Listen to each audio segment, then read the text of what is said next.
So, let's talk about Paolo Zampoli. Who even is this guy, and why should we care about him? Ah, Paolo Zampoli, the mysterious Italian who slipped into New York like it was a pair of comfortable loafers. You see, he's the guy who apparently has more connections than a city's electrical grid. Most Americans wouldn't recognize him if he walked past them in a grocery store wearing a "Look at me, I'm Paolo" t-shirt.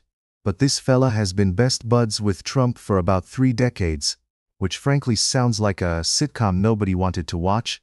He's got a model agency that's famous for bringing Melania Knauss to the Big Apple, so in a way, you could say he's the ultimate wingman, or perhaps just a very lucky dude with a penchant for fashion. Wait, so he introduced Melania to Trump? That sounds like a scene straight out of a rom-com. What's the story behind that? Oh, absolutely. Picture this, a dimly lit Kit Kat club back in 1998. Sounds like a hipster's dream, right? Zampoli plays the role of Cupid, armed with nothing but charm and an uncanny ability to pick the hottest models out of a lineup. He probably had a banner that said, "Find the future first lady here." Like, who needs setups and meet cutes when you have Zampoli? I mean, if the whole political career doesn't pan out for him, he could always launch a matchmaking service for the wealthy and powerful. Imagine him saying, "I have just the right model for your political ambitions," and then winking. It's both hilarious and a little creepy. What exactly does he do now? I mean, a special envoy with no portfolio sounds like a fancy way to say, "I'm just here for the snacks." Exactly. Special envoy is the political version of the phrase, "I'm in charge of making this place look nice." It's like giving someone a title without the accompanying responsibilities. Kind of like having a cat that just lounges around and expects you to worship it, while contributing nothing. Zampoli seems to walk this fine line between being a political player and a guy who stands around at parties making important connections, or, as I like to call it, networking while avoiding actual work. So yes, he may not have a portfolio, but he definitely has a knack for turning social events into his personal runway. Do you think his relationship with Trump gives him any real political influence? Oh, absolutely. In today's political landscape, having a buddy in the Oval Office is like having the VIP pass to the world's weirdest amusement park. Zampoli could probably convince a senator to wear a tutu if he wanted to. Just throw in a few compliments about their hairstyle. So yes, his ties to Trump may not come with an official title, but it's like having the secret password to the influencer club. Behind the scenes, he might be pulling strings like a puppeteer with a slightly questionable taste in puppets. How does someone go from fashion to politics without getting lost in translation? Well, my friend, welcome to the magical land of networking. It's kind of like when you accidentally end up at a dinner that was supposed to be strictly for influencers, and you're just trying to figure out what fork to use while everyone is discussing international trade. Zampoli has probably mastered the art of smooth transitions better than most. Fashion to politics is a leap not unlike going from appetizers to dessert without chewing. He likely learned that in both fields, it's all about the presentation and who you know. A chic dress or a well-placed connection can open doors no one knew existed. So, in your expert opinion, what does all this mean for us regular folks? Ah, the million-dollar question. For us mere mortals, it means we're all just spectating a high-stakes game of political chess where the pieces are supermodels and real estate moguls. It's like watching a soap opera, where every episode reveals more shocking twists and turns. We get to sit back, throw popcorn at the screen, and hope someone doesn't end up with a scandalous headline that makes us question our life choices. In the end, it shows that the lines between glamour and governance are as blurred as my vision after one too many cocktails at a political fundraiser.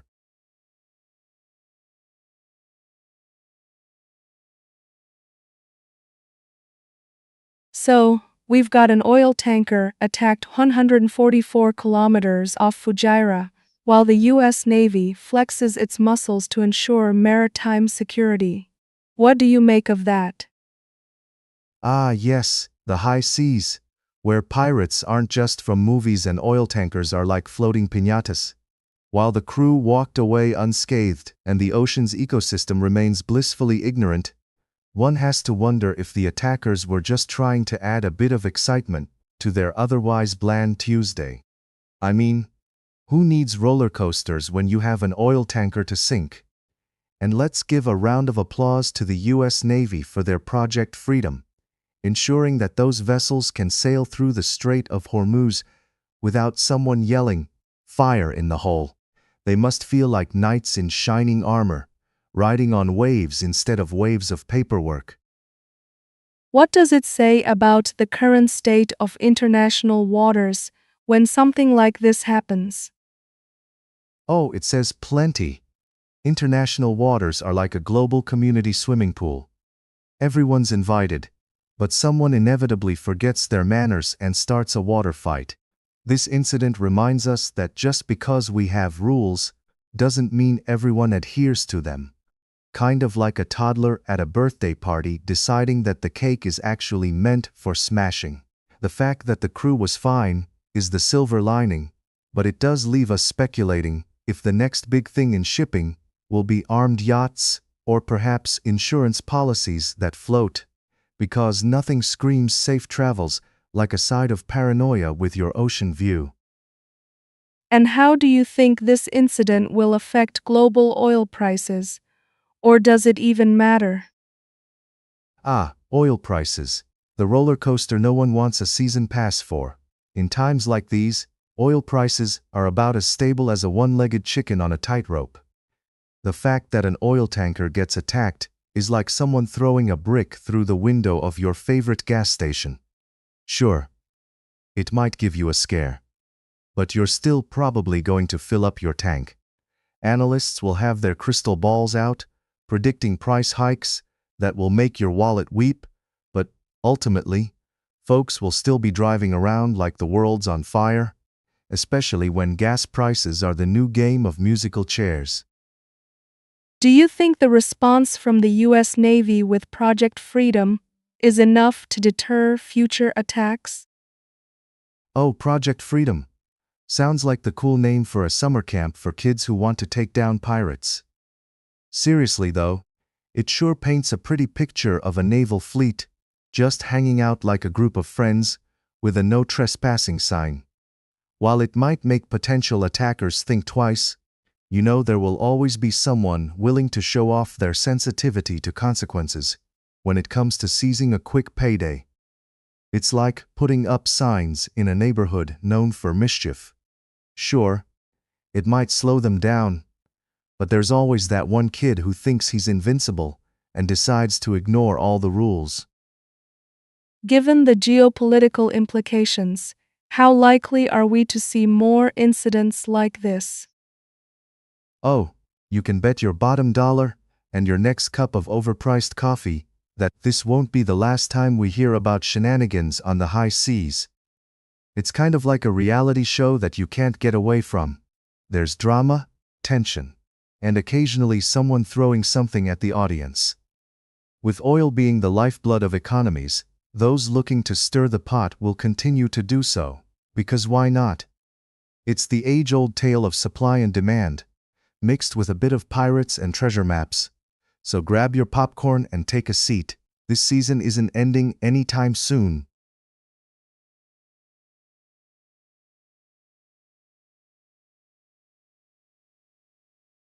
So, it seems like the U.S. military just flexed its muscles with 15,000 troops and over 100 aircraft. What's going on here? Oh, you know, just your typical Tuesday for the US military. They've rolled out more firepower than a superhero movie, all while the rest of us are just trying to figure out how to microwave popcorn without burning it. I mean, who needs a blockbuster film when you have 15,000 troops and 100 aircraft playing dress-up in the desert? It's like a very intense game of who can flex harder, except the stakes are global security and not just a gym membership. Admiral Brad Cooper mentioned this was essential for regional security and the global economy. Is that really the case? Absolutely, because nothing says global economy quite like parading a boatload of soldiers and drones around in a tense standoff. It's basically like putting up a big, closed for business sign while simultaneously waving your arms and shouting, "Look at all these toys." Who wouldn't feel secure with their local military bringing more chaos than an unsupervised toddler at a birthday party?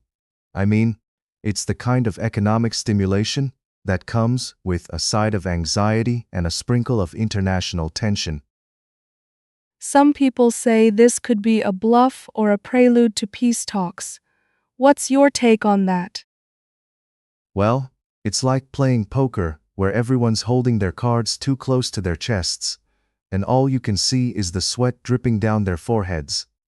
Honestly, if I had $1 for every time a military display was a sign of impending peace, I could probably fund my own march toward tranquility, probably while still dodging the inevitable drama. It's like saying the guy at the bar flexing his muscles is a pacifist. Sure, but I'm still not buying him a drink. What about the presence of drones in this mix? How significant is that? Ah, drones, the ultimate wingmen of the modern battlefield. They're like super high-tech bouncers at a nightclub, but instead of keeping out rowdy patrons, they're delivering payloads and gathering intel. The significance? Well, it's as big as my morning coffee mug. With drones in the mix, you've got the perfect recipe for an aerial surveillance party, just minus the cake and balloons. Let's face it, if you're not flying high-tech gadgets around while your buddies are on the ground, are you even trying? Do you think the US is maybe going overboard with this military show of force? Oh, most definitely. It's like bringing a bazooka to a pillow fight. Just a tad excessive, don't you think? They've got this whole bigger is better mentality going on, which is why we find ourselves staring at displays that could intimidate a herd of elephants. I mean, at this point, could they just hire a marching band and call it a day? Nothing calms tensions quite like a good old-fashioned kazoo solo, am I right? As we look ahead, what do you think we should expect next in this unfolding drama? Expect the unexpected, my friend. It's like binge-watching a soap opera where each episode ends with a cliffhanger. Will they negotiate peace, or will we find ourselves in a sequel to a military blockbuster? Just when you think they've run out of plot twists, here comes another dramatic reveal. Grab your popcorn, because this roller coaster isn't slowing down anytime soon. Buckle up. It could be a wild ride.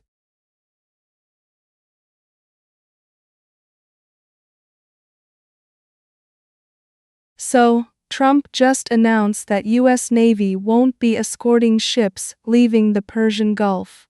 What's your take on that? Oh, it's just delightful, isn't it? It's like telling your toddler to play in the traffic. But don't worry, you'll be standing safely on the sidewalk with a whistle. The US Navy is basically saying, hey, good luck out there, and leaving the ships to navigate through the Straits of Hormuz like it's a game of real-life Frogger. Who needs protection when you can have safety guidance? Because nothing says secure like a PowerPoint presentation on maritime routes instead of, actual ships with guns. Is this decision likely to escalate tensions in the region? Oh, absolutely. It's so exciting, like the world's worst game of Jenga. You pull one wrong piece, and it all comes crashing down, which might just happen with ships sailing through there unescorted. The carriers must be gathering dust in a nearby dock while this circus plays out. Who knew that international shipping would turn into a high-stakes game of, will they? Won't they? The latest season of As the Middle East Turns. I can almost hear the theme music. What are the implications for commercial shipping in the Gulf? Well, let's just say commercial shipping in the Gulf, is now like a teenager asking their parents for a ride to a party, only to be told good luck finding a friend. Shipping companies are probably scrambling to draw up new insurance clauses and considering bulletproof hulls and the latest in sonar technology, because why not? It's like trying to order a pizza in a no-delivery zone and hoping for the best. I bet they're all on a first-name basis with their insurance agents now. What do you think the response will be from shipping companies? Oh, I imagine shipping companies are collectively rolling their eyes and sighing louder than a teenager asked to do their chores. I mean, it's a real game changer when your biggest worry isn't just pirates or bad weather, but also deciding whether to risk it in unaccompanied waters. They might even start forming a therapy group, surviving unescorted shipping. Honestly, it'll be like a support group where they swap horror stories about navigating the straits during rush hour. I lost 2 containers last week when I took a shortcut. How does this announcement reflect on U.S. foreign relations? Oh, it reflects brilliantly.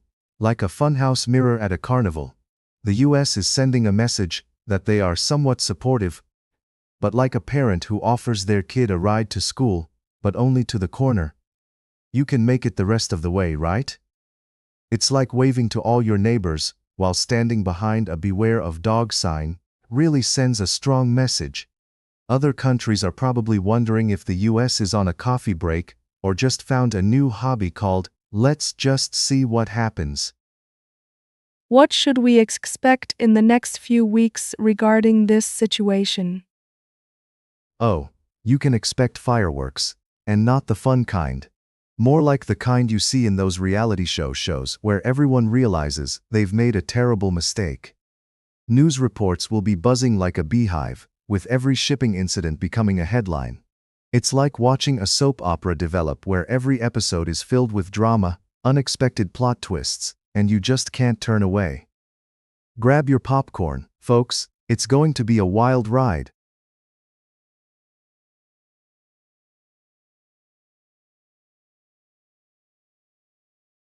So, the U.S. military is mobilizing 15,000 troops and a whole arsenal of fancy weapons for Project Freedom. What does that mean for us citizens? Well, isn't that just delightful? It means we get to sit back and watch as our tax dollars turn into a real-life action movie. I mean, who doesn't want to see guided missile destroyers and drones flying by? It's like the 4th of July, but instead of fireworks, we have missiles that are too smart for their own good. Just when you thought freedom meant open bars and day drinking, it turns out it involves a battalion of soldiers and enough aircraft to start a small country. Now we don't just have a military, we have a whole flying circus. Let's hope they remember to pack the popcorn. What exactly is Project Freedom, and why does it need all this military power? Project Freedom? The kind of name that makes you think we're about to liberate some far-off land, or at least have a really intense game of tag. But in reality, it seems like the plan is to flex our military muscles, to remind everyone that we still have them. It's like showing up to a family reunion with a trophy and saying, "Look what I did." But at the end of the day, whether it's about saving the world or just keeping up appearances, we're throwing down the gauntlet like a kid trying to make a sandcastle before the tide comes in. Only, this time, the sand is replaced by high-tech weaponry. What could go wrong? How do you think the international community will react to such a display of military strength? Oh, they're probably popping their popcorn too, just like us. I mean, nothing says, let's be friends like a parade of aircraft and a bunch of service members ready to rock and roll. It's like we're inviting them to a barbecue, but instead of hot dogs, we're serving up a buffet of military hardware. Some might cheer, some might flee, and others might just grab a camera, thinking this is the best reality show yet. It's all fun and games until someone mentions sanctions, and suddenly we're not just playing Risk, but we're betting the farm on a game of chess with global stakes. Welcome to the wild world of geopolitics. What kind of impact does having 15,000 troops on standby have on the average American? Well, if you're the average American, it probably means your weekend plans just got replaced with a deep dive into military jargon and a lot of side-eyeing your neighbor when they complain about the noise. It might feel like having a family member who insists on bringing their entire workout gear to Thanksgiving dinner. Sure, their intentions are good, but you can't help but wonder why they think that's necessary. So, we get more military presence, which means more safety or more stress if you're a fan of romantic comedies rather than military thrillers. But hey, at least you can say you live in the freest country in the world. Freedom and crowded neighborhoods, here we come. What do you think the strategic goal for this military operation really is? Ah, the classic strategic goal. It's like asking a toddler why they just drew on the wall with a crayon. You may get a multitude of answers, but in the end, it's just chaos wrapped in a colored package. In this case, the strategic goal is probably to flick a switch that says, "Look how strong we are," while also trying to figure out how to not accidentally step on a geopolitical landmine. Basically, we want to remind everyone that we're the big kid on the block, but we'd also prefer not to get into an actual fight. So, it's a balancing act, like walking on a tightrope while juggling grenades. Thrilling, right? Is there a risk that such military mobilization can escalate tensions globally? Oh, absolutely. It's like throwing a party with fireworks and then realizing your neighbors are launching their own at the same time. You'd better believe there's going to be some tension as everyone wonders who can outshine whom. So while we may be trying to come off as the cool kid with all the latest gadgets, there's always that risk that someone will misinterpret a friendly wave as a challenge. It's like trying to join in during a game of charades and you accidentally yell out the answer. Not quite the reaction you were hoping for. So here's to hoping that, instead of escalating, we can keep it all civil, because nobody wants to ruin the fun with an awkward international incident.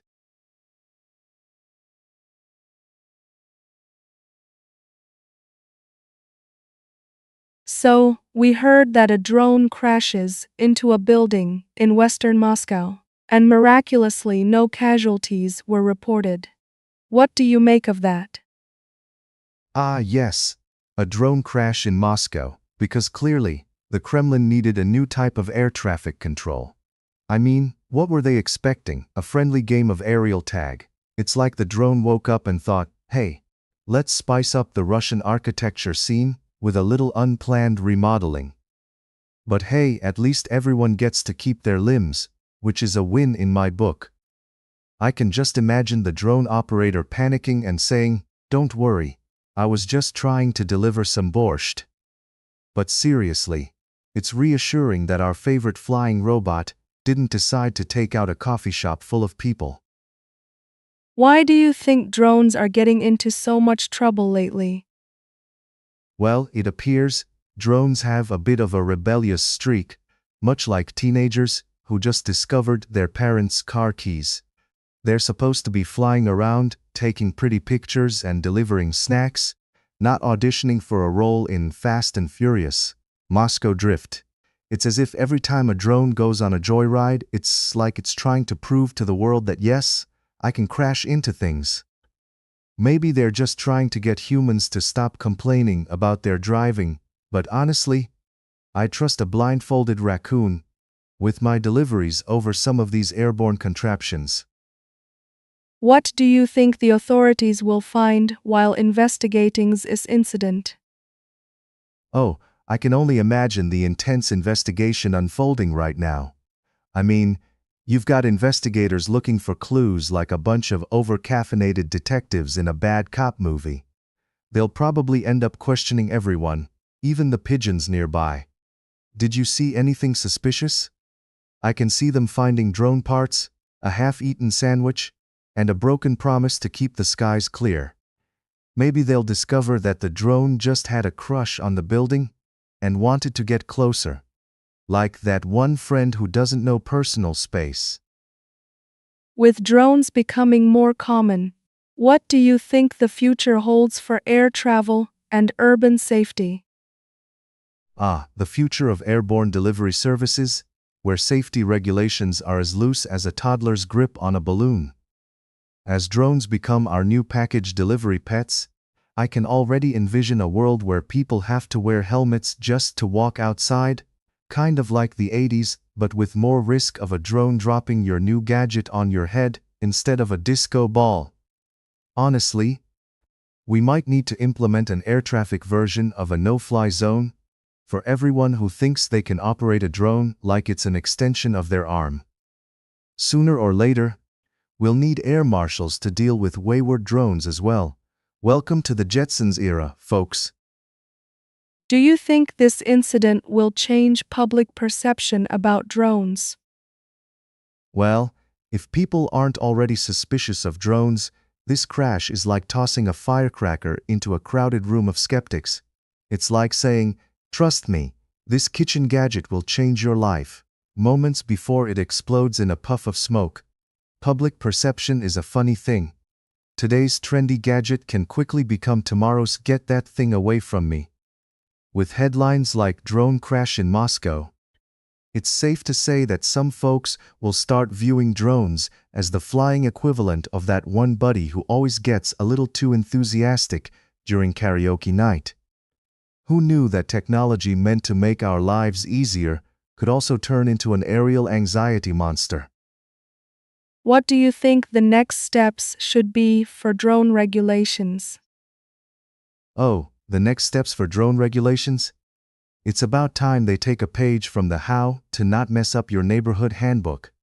First, let's start with a mandatory drone flying school, complete with lessons on don't crash into things and how to avoid angry pigeons. And then, of course, maybe some sort of drone insurance plan, because getting your drone out of a tree doesn't come cheap. But really, we need clear skies and fewer surprises if we don't want to end up in a game of dodgeball with flying robots. It might just be time to add a few more rules in the "please don't kill anyone" department.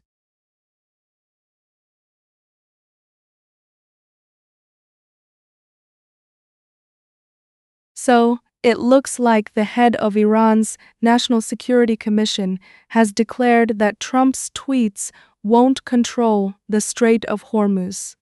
What's your take on that? Well, you know what they say. A tweet a day keeps the geopolitics away. I mean, it's like trying to train a cat to fetch, completely futile and kind of hilarious. Iran's leadership is basically saying, thanks, but no thanks to digital diplomacy, which is refreshing. It's not like you can just send a tweet and suddenly have thousands of ships redirecting their routes as if they were playing a game of Minecraft. Let's face it, if Twitter could fix international relations, we'd all be sipping piña coladas on a beach where world leaders are best friends.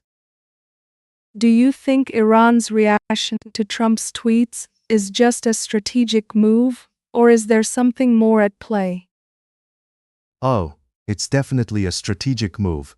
It's like playing chess with a kid who keeps shouting checkmate every time he moves a piece. Iran is making it clear, tweets don't trump treaties. Pardon the pun. They know that any mention of a tweet from Trump is like bringing fruitcake to a Christmas party. Nobody wants it, and it just sits there, slightly stale. It's almost as if they're waving their arms shouting, "No, we're not taking social media advice from someone who thinks a strong economy can be built on Instagram likes." So yes, it's a mix of strategy and a big ol' eye roll. How do you think this declaration affects U.S.-Iran relations moving forward? Well, if US-Iran relations were a sitcom, this would be the plot twist that leaves the audience gasping while the laugh track plays on. It's like trying to fix a broken relationship via group text. It just doesn't work. I mean, you can almost hear the crickets as both sides swipe left on each other, in this geopolitical dating app. With Iran saying Trump's tweets are as useful as a chocolate teapot, they're putting up a big do not disturb sign. It's like they've installed a moat filled with crocodiles and have invited the US to come swim with the gators. So, in short, relations are likely to remain more frozen than an ice cream truck in Antarctica. Do you think this is a sign of Iran feeling more empowered in its regional role? Absolutely. It's like they've gone to the gym, bulked up, and are now flexing for all to see. They're strutting around like they just won a staring contest with the sun. By declaring that Trump's Twitter fingers have no power here, they're essentially saying, "We're in the driver's seat now, and you'll have to catch us if you can." It's a bold move, like wearing white after Labor Day, but they're confident enough to pull it off. It's almost like they're saying, "We're not just players, we're the whole damn team, and we've got a better coach." So, yes, they're flexing their regional muscles and sending a clear message.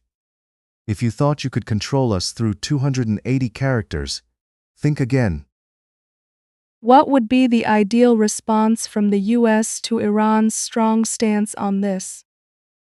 The ideal response. That's like asking for the perfect pizza topping combination, subjective and highly debatable. Ideally, the US should approach this like that wise friend who tells you not to engage in an online argument with a troll.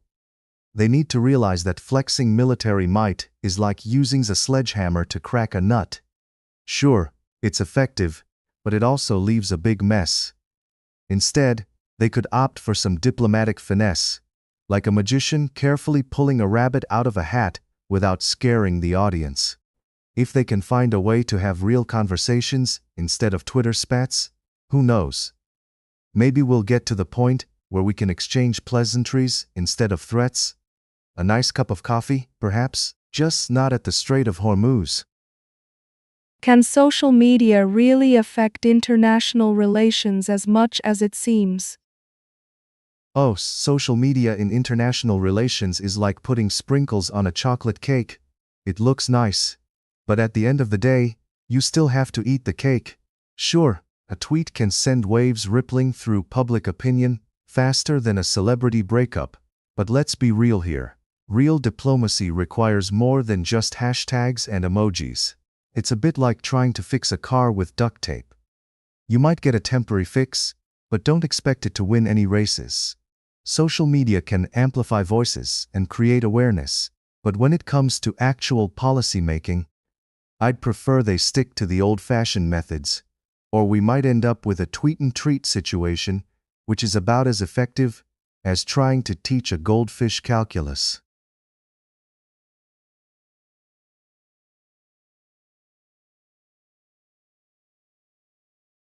So, the UAE has decided to leave OPEC, shaking things up in the oil world. What's the deal with that? Well, it seems the UAE is like that one friend who keeps saying they're going to start a band but ends up just collecting instruments instead. First, they skipped out on OPEC and OPEC Plus, and now they've waved goodbye to OPEC, leaving other Arab nations wondering if they need to send a search party or just a really good wish you were here postcard. It's like regional cooperation is a party, and the UAE just showed up, grabbed a snack, and then ghosted. How will this impact regional cooperation among Arab oil nations? Well, imagine trying to organize a family dinner, but one of the relatives keeps bailing. Now, that's what it's gonna feel like for these oil nations.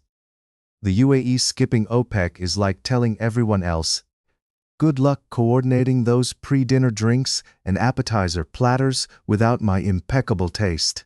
It's bound to create some awkwardness. Think of it as the adult equivalent of leaving a group chat because you can't take the drama. Will they spiral into an oil-fueled feud or band together like a 90s boy band? Stay tuned for the next episode of As the Oil Turns. What might motivate the UAE to leave such organizations? The age-old question. It's like trying to understand why someone decides to stop eating kale smoothies. There's probably a good reason that involves wanting to enjoy life a bit more. The UAE might be looking for more freedom in its oil strategy, probably thinking, why share my toys when I can build a bigger sandcastle alone? They might just want to strut their stuff like a peacock, but let's be honest.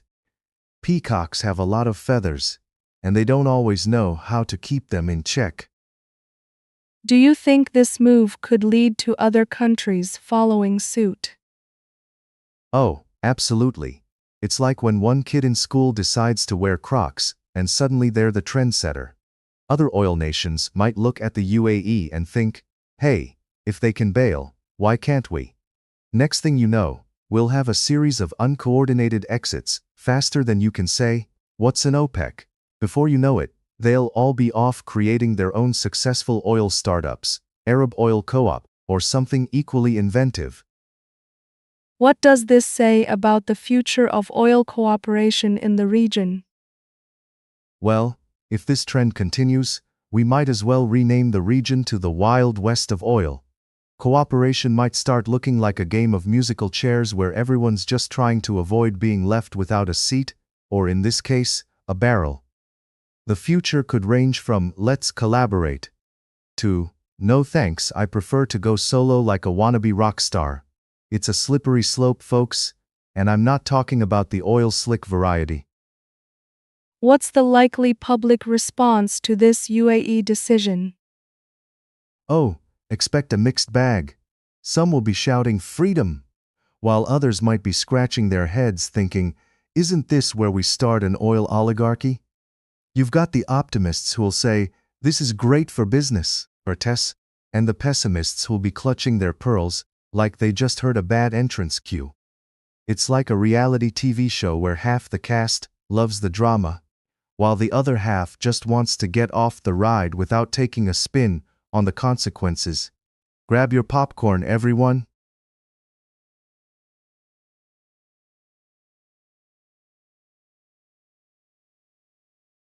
So, Trump has launched this freedom project to escort ships through Hormuz.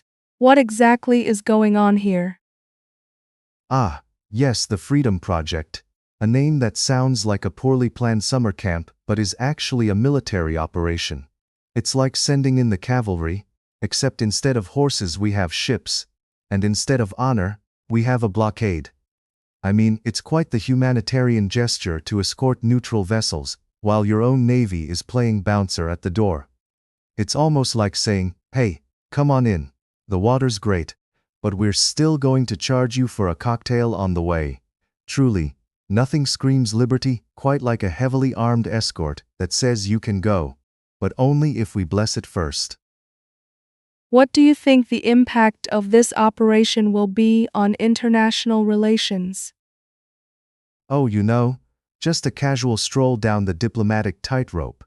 It's bound to make waves, pun absolutely intended. I mean, nothing brings countries closer together like a large looming naval blockade, right? It's like attending a family reunion where the crazy uncle shows up with a sword instead of a casserole. Countries are probably sitting around the negotiating table like, so, should we bring snacks? Or just our best defense tactics? Honestly, it's basically like saying, we want peace, but only on our terms, and with a side of intimidation. I can already see the United Nations shaking their heads in disbelief while taking notes for their next How Not to Handle International Relations seminar. Is there any historical precedent for such military actions? Oh, absolutely. When has history ever stopped someone from trying the same failed stunt again, right? It's like watching a rerun of a sitcom that wasn't even funny the first time. We've seen blockades before, and spoiler alert, they usually don't end well. It's like putting a no trespassing sign on a public beach and expecting beachgoers to follow it. The last time this happened, it was all fun and games until someone lost a ship, or several. If history teaches us anything, it's that trying to control the high seas has about the same success rate as a cat trying to organize a dog show. How do you think the average American feels about this move? Oh, the average American is probably watching this unfold like it's a reality TV show, popcorn in hand, and totally confused. They're like, is it time for the next episode of As the Naval Blockade Turns? Will there be a cliffhanger? And let's not forget the mix of concern and indifference. It's like when your neighbor's dog starts barking at 3 a.m. You're annoyed, but you can't help but sneak a peek at the window to see what the fuss is about. Some will feel patriotic, waving flags like it's a 4th of July parade, while others will be Googling, how many wars has the US been in this decade? Spoiler alert, it's a lot. You could say the emotions are polarized, like that one group at a wedding who just can't agree on whether the cake should be chocolate or vanilla. What are the potential risks of this operation? Ah, risks. My favorite topic, right next to, what happens if you eat expired yogurt? Well, let's see. There's the chance of escalating tensions, like trying to extinguish a campfire with gasoline. You send in your ships, and suddenly it's not just a naval escort. It becomes a party crash where everyone shows up uninvited, and the host is definitely not happy. Then there's the potential for miscommunication, where a friendly wave from our Navy could be taken as a battle cry, leading to a game of naval tag that no one signed up for. The only winners in that scenario are probably the ratings for the news channels covering it. So, in essence, it's a bit like playing poker with a blindfold on. You might think you have a good hand, but chances are you'll end up giving away more than you bargained for. What should we look out for moving forward with this situation? Well, keep your binoculars handy and maybe a snack, because this roller coaster isn't stopping anytime soon.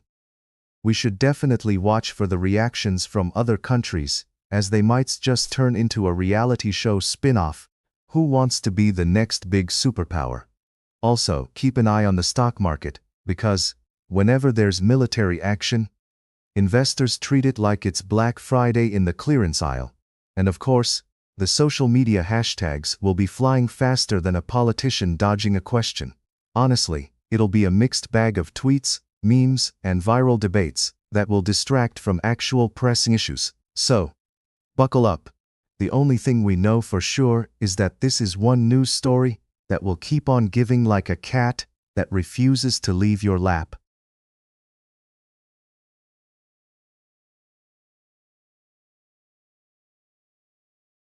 So let me get this straight. An Iranian father was beaten to death in prison for installing Starlink internet access at home. What are your thoughts on this shocking news? Well, you know what they say, nothing says, I love my kids more than giving them a reliable internet connection to binge-watch cartoons. Apparently, in Iran, that's a one-way ticket to a serious beatdown in prison though. I mean, who knew that trying to get a stable Wi-Fi signal could be a capital offense? It's like getting sent to prison for putting a trampoline in a shark tank. Fun idea, bad execution. Clearly, this father just wanted to keep his daughters connected to the outside world. Instead, he got connected to the wrong side of a baton. Let's just say, it's a brutal reminder that sometimes, it's better to stick to the old-fashioned dial-up. At least it'll just make you nostalgic, instead of getting you a death sentence. There seems to be a growing conflict between technology and authoritarian regimes. How is this playing out globally? Oh, just your typical game of cat and mouse, where the cat is a totalitarian regime, and the mouse is every tech-savvy teenager trying to post TikToks. It's like watching a bad game of whack-a-mole, except instead of moles, you have freedom and innovation popping up, only to be smacked down by an iron fist. Countries are realizing that the internet is the window to the world, and apparently, authoritarian regimes think it's a portal to their end. Welcome to the 21st century, where freedom of expression is treated like free samples at Costco. Only the privileged get it, and the rest are left out in the cold with no snack in sight. Some people might argue that this is a violation of human rights. How do you view the situation from that perspective? Ah, yes. Human rights. The hot potato no one wants to catch at the international dinner party. It's like everyone loudly agrees we should all get a slice, but then when the time comes to serve it up, it's just crickets and awkward shuffling. This poor dad was just trying to connect his daughters to the digital age, and instead, he got served a side of tragedy. The irony is thicker than a triple-layer chocolate cake. He's beaten for trying to give his kids something most of us take for granted. Some folks in power really need to check their priorities. Maybe they should try restricting candy sales instead. At least then, nobody would get hurt while trying to keep up with the Kardashians. Considering the risks involved, do you think people will be discouraged from using technology in oppressive regimes? Oh, absolutely. Just like I'm discouraged from going to a gym after seeing my reflection in the mirror. But seriously, when you see stuff like this, it's enough to make anyone think twice before they hit install. On a smartphone app in some countries, you'd have a better chance of starting a fire with 2 wet spaghetti noodles than getting a Wi-Fi signal without risking your freedom and safety. Just imagine the horror. You're trying to stream the latest episode of your favorite show, and instead of a cliffhanger, you get a prison sentence. Talk about a dramatic plot twist. But let's be real. Some people are like cockroaches. No matter how much you stomp on them, they just keep coming back, tech-savvy, and ready to risk it all for a good meme. How do incidents like this affect the global perception of Iran? Well, if we're playing a game of how low can you go? With global perceptions, Iran is winning gold in the we won't win any popularity contests, Olympics. This kind of news makes the average person see Iran like that one uncle at family gatherings who keeps bringing up his conspiracy theories. No one wants to listen, but they know they can never escape it. With every tragic incident like this, the world sees a country that's more interested in putting people in cages than nurturing any kind of compassion or innovation. It's like hosting a barbecue, but instead of grilling burgers, they're serving up oppression. The irony? The rest of us are just here trying to enjoy our hot dogs and stream cat videos, while they're over there acting like Wi-Fi is the enemy. If that doesn't scream bad PR, I don't know what does. Finally, how can the international community respond to help promote a freer internet in oppressive regimes? The international community, a group that loves meetings and statements, but has all the urgency of a sloth on a Sunday stroll. It's like watching a bunch of kids stand around and complain about how the swings are broken, yet nobody actually tries to fix them. The world could be doing so much more: sanctions, advocacy, tech support, but instead, they send emails back and forth like it's an online game of tag. I mean, how hard can it be to offer up a little tech support without being intrusive? You could send a care package of routers and VPNs, just magically appear like the Wi-Fi fairy. But no, instead we just sit around waiting for regimes to change, like they're going to magically transform overnight. Spoiler alert, they won't. So, until that happens, we'll have to keep relying on memes and cat videos to keep the spirit of freedom alive.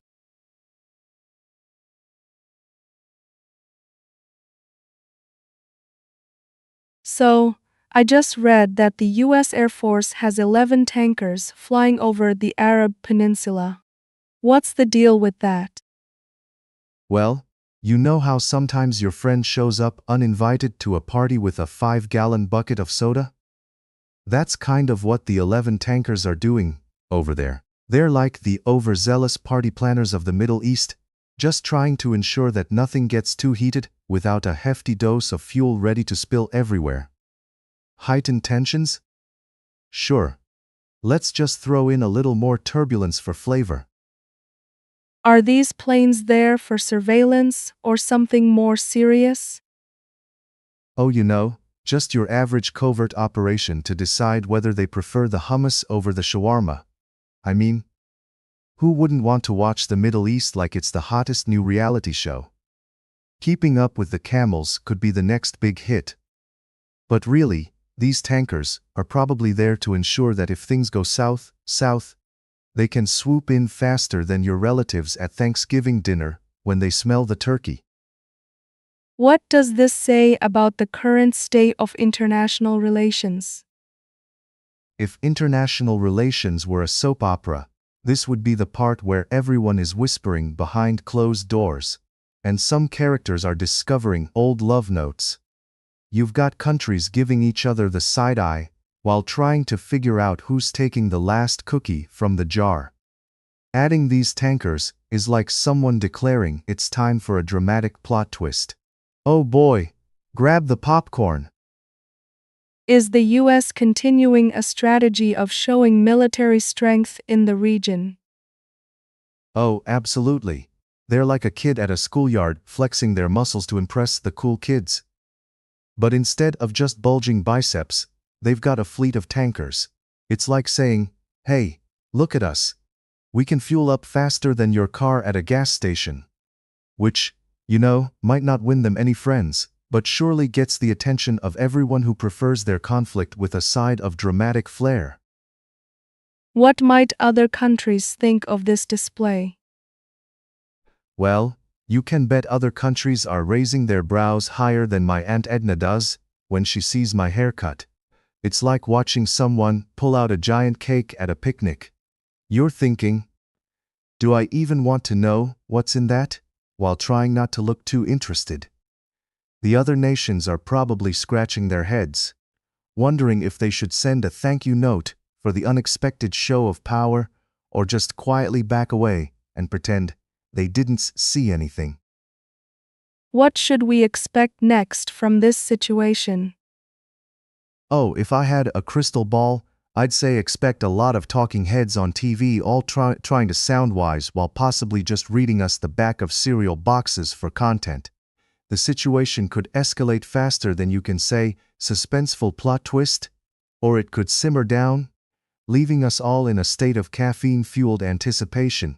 Because why read the news when you can watch everyone else's reaction to it instead? Buckle up, folks. It's gonna be a bumpy ride.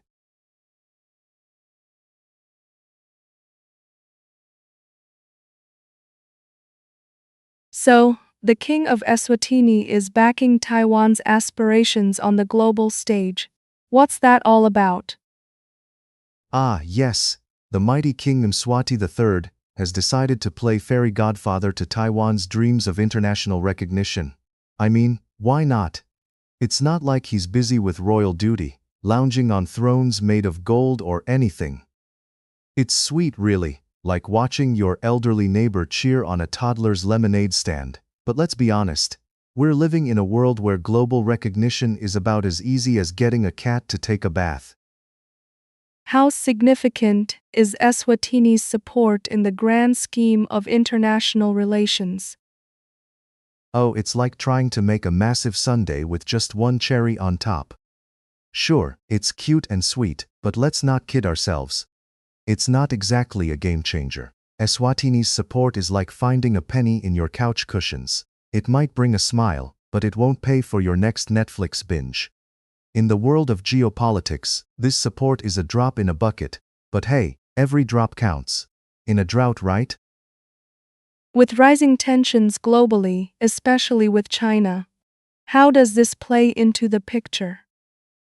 Well, you could say that Eswatini's backing of Taiwan's is like waving a sparkler in a fireworks factory. It's bright and flashy, but potentially hazardous. The tensions between Taiwan and China are thicker than a bowl of oatmeal heated in a microwave for too long. So having Eswatini on Taiwan's side might be more of a comedy sketch than an actual solution. But at least it gives us something to discuss over coffee, right? Do you think this support will influence other nations in their relations with Taiwan? I mean, if we're waiting for Eswatini to lead a global charge to support Taiwan, we might as well start knitting our own sweaters for the next ice age. Other countries might just shrug and go back to their own dramas, like watching squirrels chase each other up a tree. It's cute and all, but most nations are probably too busy updating their social media to care about a small kingdom's royal endorsement. What's the outlook for Taiwan, given this news? Honestly, if Taiwan were a contestant in a talent show, they might appreciate the applause from Eswatini, but they'd still be waiting for the big producers to call. Having support, even from a kingdom like Eswatini, is like being the last kid picked for dodgeball. You're on a team, but that doesn't mean you're going to win the championship anytime soon. It's a nice pat on the back, but for Taiwan, they're still in the heavyweight division with China. Any final thoughts on this whole situation? Oh, just that we should all grab some popcorn and watch this international soap opera unfold. Who doesn't love a good plot twist? It's like the universe decided to throw a surprise party for Taiwan with party hats made of questionable material. So here's to King Mswati III giving Taiwan a thumbs up. Let's just hope it doesn't end up being one of those awkward thumbs ups that comes back to haunt you at family gatherings.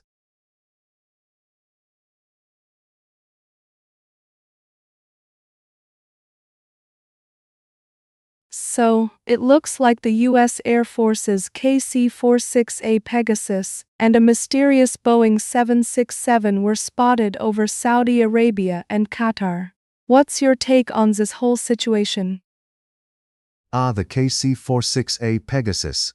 It's like the Swiss Army knife of military aircraft. If the Swiss Army had a thing for aerial refueling and high-tech gadgets, and a mysterious Boeing 767 roaming around, is just the cherry on top of this fantastic Sunday of jet-set intrigue. I mean, at this point, they should start charging for airspace entry like it's a theme park. You've got one slick military plane doing its thing and an unknown Boeing, because everyone loves a good mystery. Like, who's that guy in the corner of the bar? Is he a secret agent or just someone who forgot to take a shower this morning? Honestly, it sounds like a classic episode of Jet Setters Gone Wild. Only in this case the wild part is just trying to figure out whose side anyone is on. Do you think the presence of these planes in that region signals tension, or just a regular Tuesday for the Air Force? Oh, it's definitely not your average Tuesday. I mean, if my boss showed up at work with a mysterious coworker and said they were scouting out the break room for snacks, I'd be a little suspicious too. This is like the Air Force's version of Guess Who, but instead of cartoonish characters, it's clandestine missions and potential international incidents. The airspace over there is so contested, I half expect to see a "You are here" sign with a map of who's flying what. If they're not careful, the only thing that'll be fueling those jets is the tension in the air, which is probably thicker than a triple-decker sandwich at a barbecue. What do you think the motivations are behind flying these planes there? Should we be concerned? Motivations, you ask? Oh, I'd say it's a cocktail of military strategy mixed with a splash of, we just wanted to check out the views. I mean, who wouldn't want to cruise over some sandy dunes and snap a selfie? But in all seriousness, there's probably a bit of posturing going on here. Like two dudes flexing their biceps in a mirror, hoping to impress the imaginary audience of geopolitical analysts. Should we be concerned? Well, unless you're a particularly nervous pigeon, I'd say it's just another day in the neighborhood. But if you hear a loud bang or see some fireworks, maybe keep an eye on the news. Unless it's the 4th of July, in which case, grab a hot dog. How do you think this will affect diplomatic relations in the region? Oh, it's going to be great for diplomacy. Nothing says let's be friends like sending military aircraft over someone else's airspace, right? It's like showing up to a potluck with a 5-course meal while everyone else brought chips and salsa. You're either going to impress them or start a food fight. If the food fight comes with missiles, that could be problematic. In all seriousness, this kind of show of force tends to stir the pot more than a chef at a cooking competition. Countries will either rally together for some popcorn diplomacy, or throw some serious shade like it's an Olympic event. So, grab a front row seat, it's going to be a nail-biter. What can we expect to see in terms of media coverage around this situation? Oh, we're in for a treat. You can expect media coverage to escalate faster than a cat on a hot tin roof. News anchors will stretch this story like a pizza dough in a New York pizzeria, hoping to make it into something remotely interesting. There'll be live updates, expert panels, and possibly a celebrity cameo from someone who's never flown a plane but has a nice smile. They'll analyze every grainy photo like it's the next Da Vinci painting. Expect a segment titled, "What This Means for You." Because, everyone at home is just dying to figure out how aerial maneuvers affect their lunchtime sandwich choices.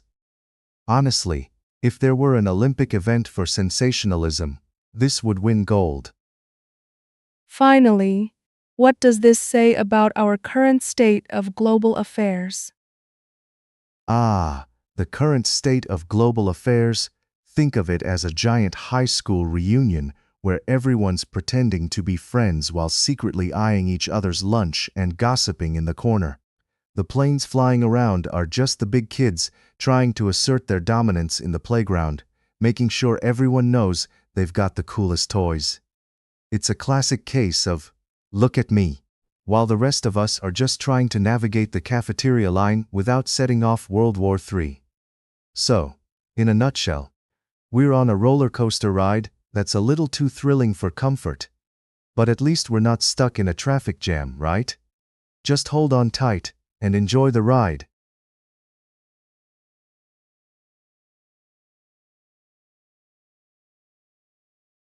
So, it looks like China is really trying to pivot from smartphones to robots.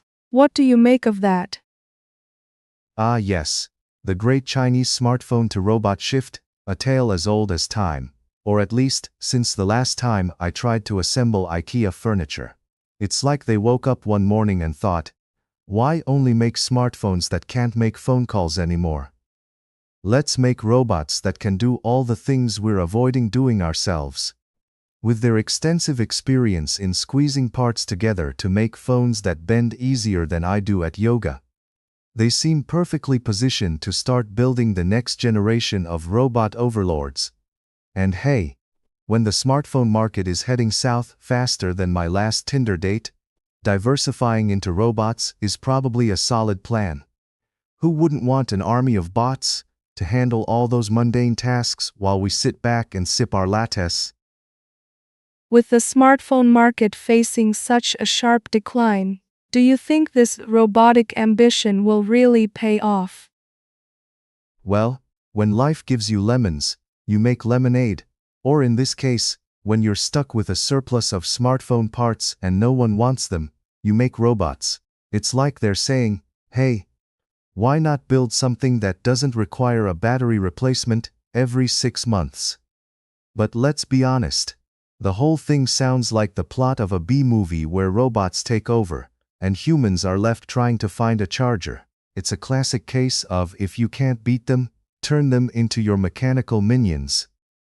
The hope is that by 2027, we'll have enough humanoid robots to replace half the cast of a reality show. An impressive feat, really, considering how low we've set the bar for reality TV. What do you think of the projected growth in the humanoid robot market? Oh, it's tremendous. Apparently, they're expecting a 6-fold increase in humanoid robots by 2027, which is great news for anyone who's ever wanted a robotic version of themselves to deal with, well, life.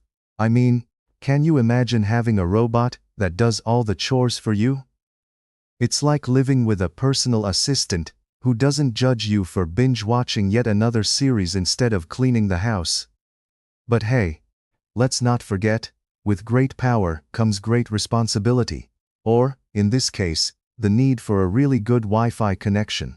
These robots better be programmed with enough social graces to survive family gatherings, or we might just end up with a bunch of awkward robots standing around not knowing how to respond to Uncle Bob's conspiracy theories. What does the chip shortage mean for all these ambitious robotic plans? Ah, the infamous chip shortage, a true villain in the storybook of modern technology, right alongside the middle seat on flights. You see, the tech world is literally running on fumes, or, in this case, on tiny silicon chips that are more valuable than gold at this point. China's robotics plans might hit a snag, the size of a semi-truck, if they can't get those chips flowing again. It's like trying to bake a cake without flour. You can mix all the eggs and sugar in the world, but it's just not going to rise. So good luck to them, trying to turn their dreams of robotic domination into reality, while dodging this not-so-charming chip shortage. It's sort of like trying to build a castle out of sand when the tide keeps coming in. How do you see the future of the smartphone market in light of this shift? Well, judging by the trend, the smartphone market might be heading straight to that big tech graveyard in the sky. You know, where all those outdated devices go to retire. It's like watching your grandma attempt to use a smartphone and realizing she still prefers her flip phone from 1998. Meanwhile, those futuristic humanoid robot dreams are only going to get bigger, because let's face it, who wouldn't want a robot to deal with issues like battery life and software updates? So, as the smartphone world takes a nosedive, the robot industry is likely to rise like a phoenix.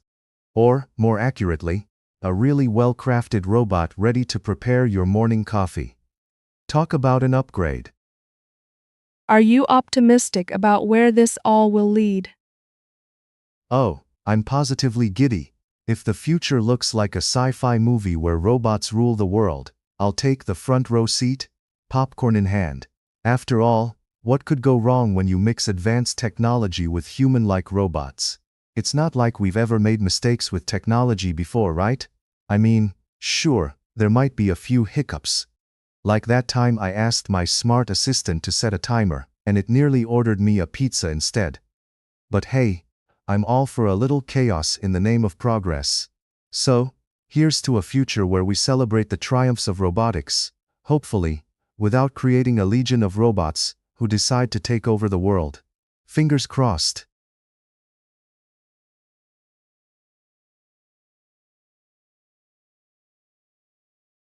So, Hezbollah seems to be upping their drone game against Israeli tanks.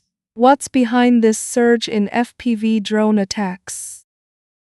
Ah, yes, nothing says we're getting serious, quite like sending drones to do the dirty work. It's like they're in a high-stakes video game and just leveled up their character skills. I mean, who needs traditional warfare when you can become a TikTok sensation from the comfort of your own fortified bunker? And it seems like these operators are not just playing around. They've got skills that would make even seasoned pilots weep with jealousy. Next thing you know, they'll be streaming their drone missions live, and it'll become the hottest new reality show. So you think you can drone? How do you think this impacts the broader conflict in the region?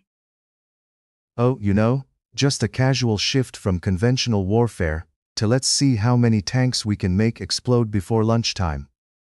It's like they're rewriting the playbook on conflict. The broader impact? Well, it's like introducing a new flavor of ice cream. At first, it's exciting. Then you realize you might have a stomachache from all the chaos. Countries are scrambling to catch up with the tech and tactics, while the rest of us are left wondering when we traded diplomacy for drone battles. Honestly, it's all starting to look like a very high-budget action movie, minus the popcorn, which we really could use right now. What kind of skills are these Hezbollah drone operators showing off? Oh, just your ordinary run-of-the-mill skills that would make even a squirrel in a park with a drone look like a novice. These guys are flying drones, with the precision of a surgeon performing a heart transplant, and that's without the coffee. You've got to appreciate the talent. It's like they've turned the whole thing into a competitive sport. I'd sign up to watch, but then again, I'd rather not have my heart race from fear and excitement at the same time. So hats off to them, but But let's not forget, just because they're good at this doesn't mean it bodes well for the rest of us. Is this a sign of technological advancement within non-state actors? Absolutely. It's like watching your neighbor's kid outshine you in basketball. Frustrating. Non-state actors getting their hands on tech that used to be exclusive to governments is unsettling at best. It's akin to if your grandma started out baking you, and now runs a bakery that's outdoing Gordon Ramsay. You've got these guys now using drones like they're running a pizza delivery service. Quick, efficient, and with a side of mayhem. It raises the question, if they can do it, what's stopping more folks from hopping on that tech bandwagon?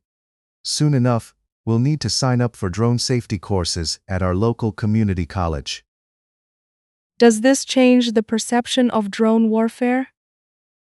Oh, absolutely. I mean, who wouldn't want to view drone warfare as some sort of new age art form? It's like the Impressionist period, but with explosions instead of paintings. People thought drones were just for delivering tacos and memories of their exes.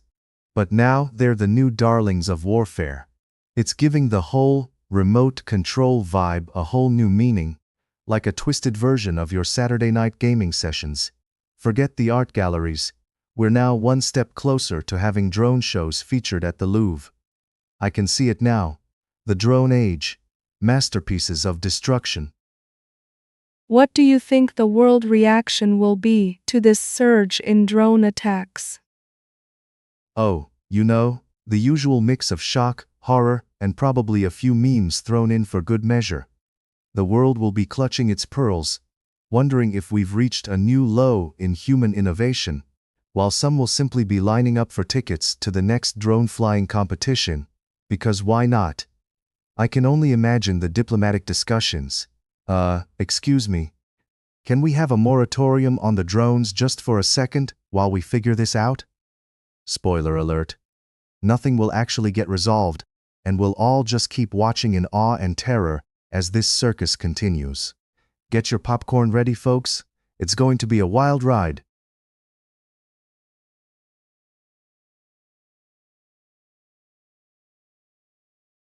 So, Trump is launching this freedom project to guide neutral ships through the Strait of Hormuz. Can you break that down for us? Ah yes, the Freedom Project. Sounds like a euphemism for a road trip. Basically, Trump thinks he's the world's maritime crossing guard now. Picture him in a bright yellow vest, holding up a stop sign while shouting, "Get out of my way, you innocent ships." What he's really saying is, hey, neutral ships, feel free to cruise through a war zone, just don't mind the fireworks. It's like offering a lifeguard service at a shark party. People are asking for help, and he's there, waving his hands like, I'm not involved in this mess, but let me guide you through the danger. What do you think motivates Trump to take this approach, especially regarding Middle Eastern tensions? Well, let's face it. Trump has a long history of making things about himself. He probably thinks this is his chance to shine in a sea of chaos. It's like saying, I'm the hero you didn't ask for, but totally need. He sees a photo op and thinks, how about I throw on a life jacket and save the day?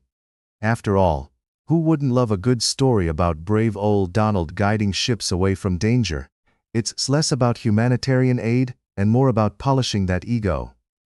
You know, like giving someone a lifebuoy while they're drowning in your own swimming pool.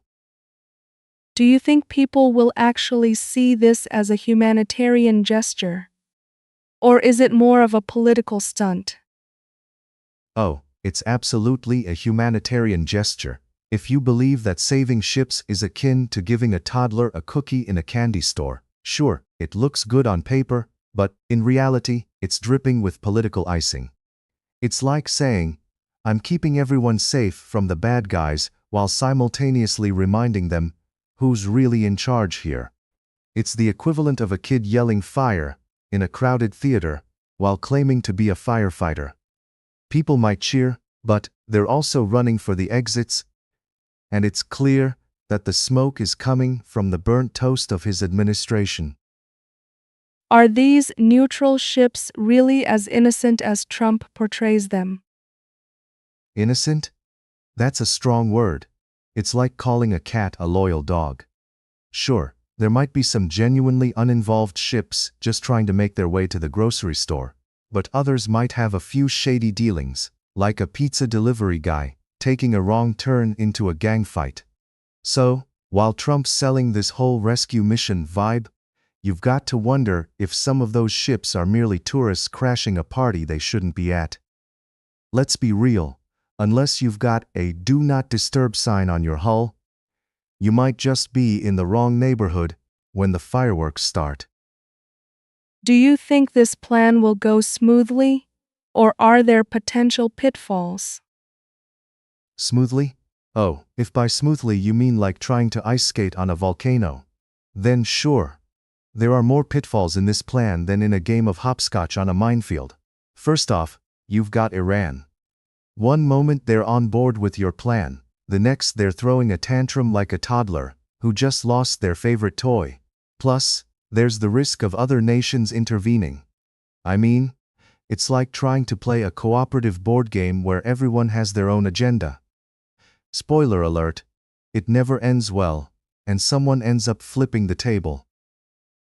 Finally, what do you think this all means for the future of U.S. involvement in the Middle East? Well, if history has taught us anything, it's that U.S. involvement is like that one relative at a wedding: persistent, often unwanted, and always a bit too loud. This freedom project could either be a temporary distraction or the start of another round of geopolitical musical chairs. If Trump manages to navigate this without stepping on anyone's toes, he might just score some points. Otherwise, it's just another one of those grand gestures that goes about, as well as a lead balloon at a party. Let's just hope he doesn't try to launch a freedom project in a game of poker, because spoiler alert, he just might lose his shirt again.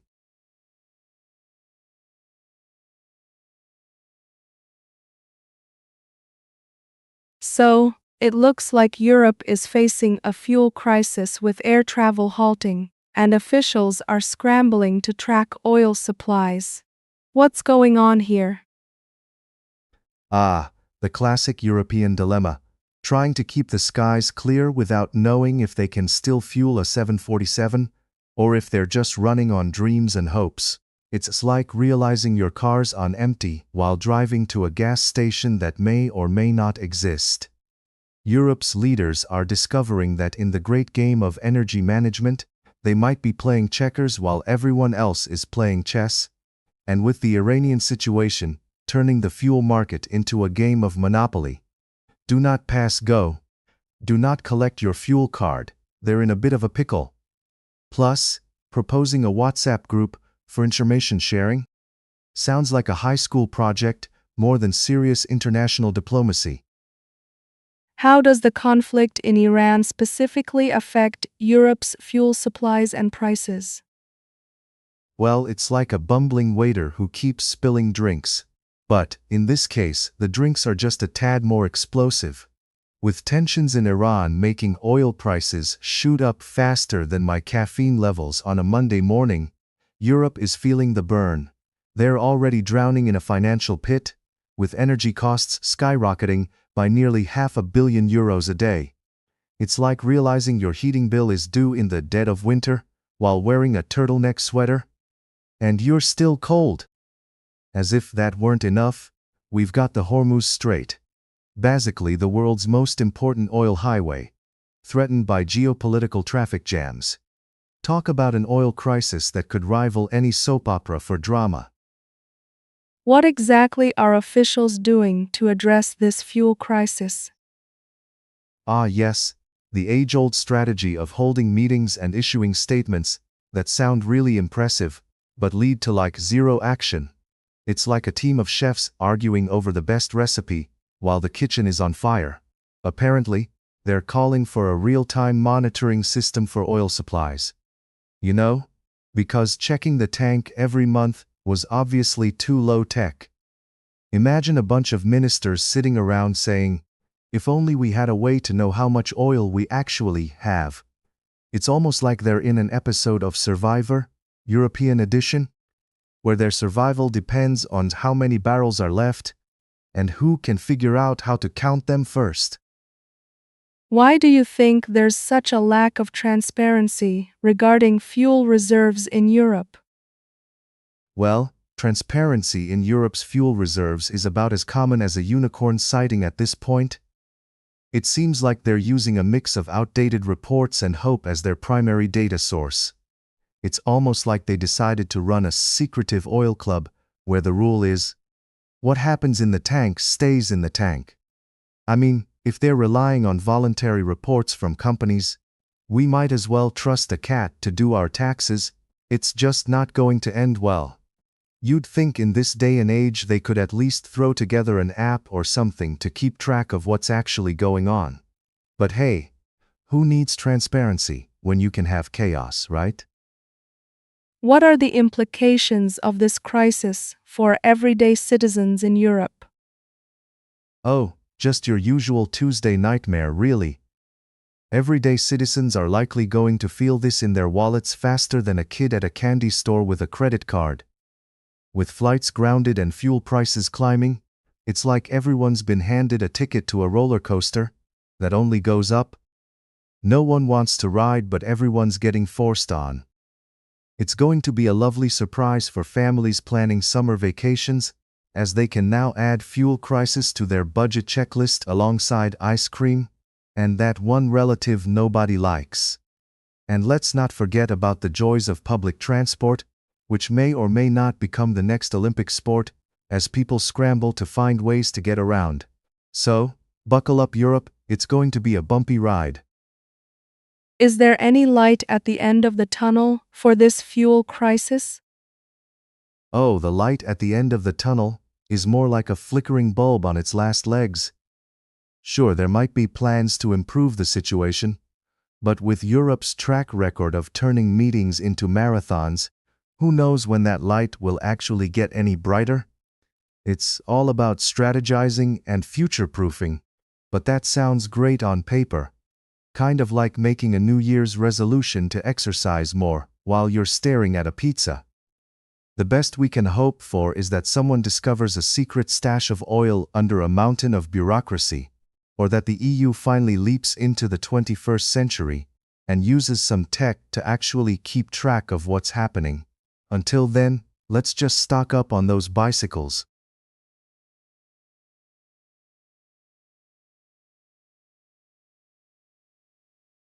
So, Trump is rolling out Project Freedom to escort ships in the Strait of Hormuz. What's the all-encompassing idea behind this grand operation? Project Freedom sounds like a summer camp for adults where they teach you how to be a little less free. I mean, when I hear escort, I think of a fancy dinner and maybe a movie, not a military operation. But here we are, folks, with our commander-in-chief saying, "We'll protect your shipping lanes, or else." It's like a toddler threatening to throw a tantrum unless you share your candy. The only difference? The toddler doesn't have a battleship. What do you think is the real motive behind this operation? Is this just a power play? Oh, absolutely. It's like a high-stakes game of Monopoly where Trump is the top hat, and he's just decided that landing on Go means he can throw his weight around in international waters. It's less about the ships and more about showing everyone he's the boss.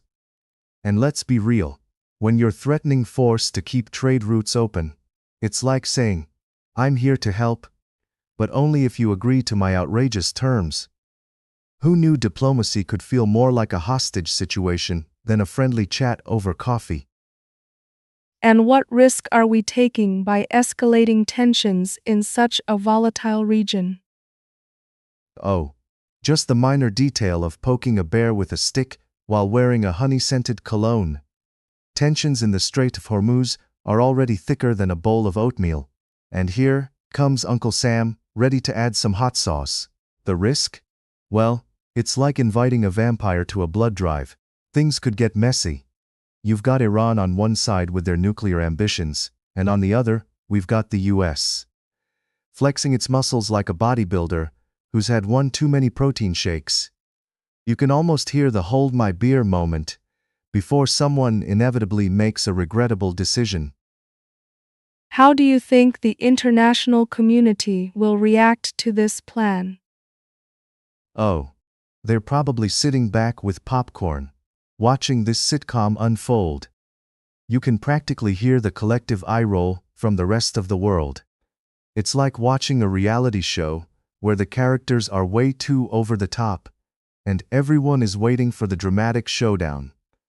Some countries will cheer for Trump, others will grab their pitchforks and start a protest, and a few will just try to figure out how to sell popcorn on the side. And just imagine the UN representatives trying to keep a straight face during the emergency meetings. Talk about trying to catch a sneeze with a tissue. Do you think this approach could lead to more aggressive actions from either side? Oh, absolutely. It's like a game of chicken where nobody really wants to blink first, but they all secretly wish they could just pull out the old peace treaty card and call it a day. But no, instead, they're revving their engines and daring each other to make a move. This situation has dramatic escalation written all over it. Any sign of interference could lead to a situation that makes the last season of your favorite TV show look like a calm Sunday afternoon. Spoiler alert, someone might end up with a water cannon. Finally, what advice would you give to the average Joe about staying informed on these developments? Buckle up and maybe invest in some popcorn. The news is going to be a wild ride, like a roller coaster designed by someone who forgot to install brakes. Stay informed, but remember, not all headlines are created equal. Some are just designed to give you a heart attack. Follow credible sources, but don't forget to sprinkle in some humor. Otherwise, you might just end up in the fetal position rocking back and forth while reading about international crises. And a little sarcasm never hurt anyone. It makes the news almost bearable.